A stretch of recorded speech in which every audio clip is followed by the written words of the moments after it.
we'll be moving on to Mr. Kapil Chada, Managing Director of Regional Head of HSBC.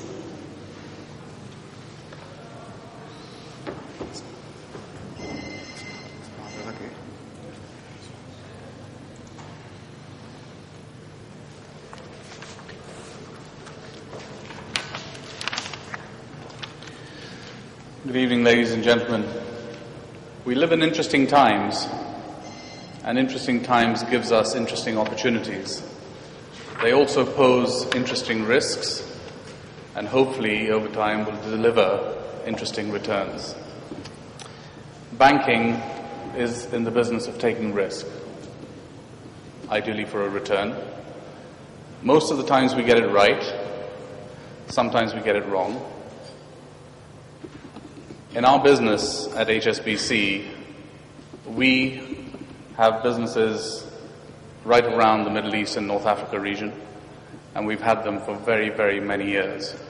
So our understanding of risk, our understanding of politics, our understanding of history, and our understanding of our place in it is based to a large extent on the perspective we've had, but more importantly, the ambition we have and the long-term vision, if you like, that we take when we look at things. My comments today are really very much an internal view at HSBC of how we see Egypt, how we see the risk here, specifically in the banking system, because that's the business I look after. To put some perspective, the interesting times we've been through, and I apologize, some of this will be very well known to all of you, so please bear with me. Tunisia was the first popular revolution in the MENA region for 33 years. Egypt was the second one in a month. Protests thereafter spread to 15 countries out of the 17 in this region. 12 countries have seen deaths, 6 have changed government, 3 are subject to ongoing violence, 2 outright changes in regimes. There's no turning back. We do live in unprecedented times. Economically, the region is definitely going to see an impact. Domestic investment, foreign capital flows, tourism are all going to lead to some degree of deceleration in the economies. The growth in public spending and the rising oil output will help some countries in the region, but not all. And in Egypt, and in particular in the banking system, our belief is that with the prudent management delivered by the central bank in the hour of need, despite the unprecedented stress, the Egyptian banking system remains strong, liquid, and derives a significant degree of confidence from people like ourselves who are both in Egypt, but in many cases are looking from outside into Egypt.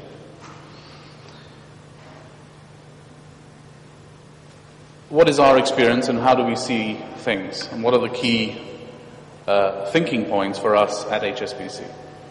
The region's important. The intra-regional trade between the Middle East, Asia, Europe, and the Americas is a very important part of world trade, be that commodities, be that services, be that consumer goods. We've been here for a very long time and intend to stay here for a very long time, and therefore our perspective is not about what are we delivering into our bottom line this year. That remains important by all means, but there are other factors that we consider. The market is changing. Political risk versus the business opportunity balance is changing. This is quite a risky statement I'm going to make, but we've probably seen in certain parts of our business more business in the first quarter of this year than we've seen in many parts of last year in the equivalent quarters. There is a reason for that, and I think it is because we've been able to hold our ground and continue doing what we've done. The reform of the past few years in Egypt has been tested, in a stressful environment, and the banking system had withstood, in large part, that stress. I think that's quite important. I think there is a lot of introspection that's going on right now in the region about what's going on, where is it going to go to.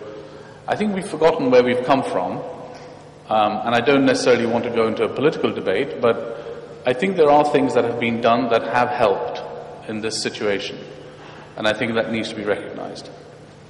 The government has used its resources, both technical and financial, to support the financial system.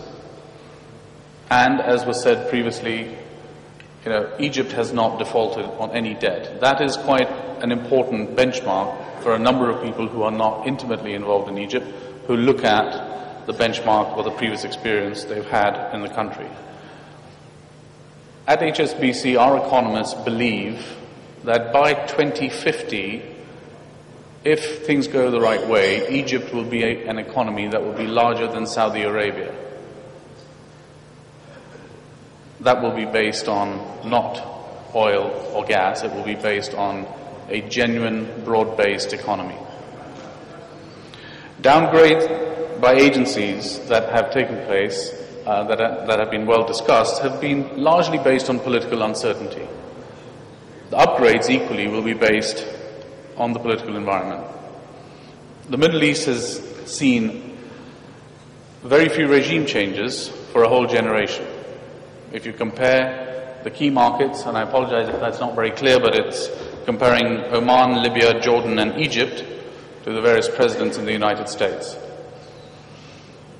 But suddenly, there's been an unprecedented demand for change. The countries in red is where there is change, demand for change or potential change. There's very little that's black in this map. The change is uneven.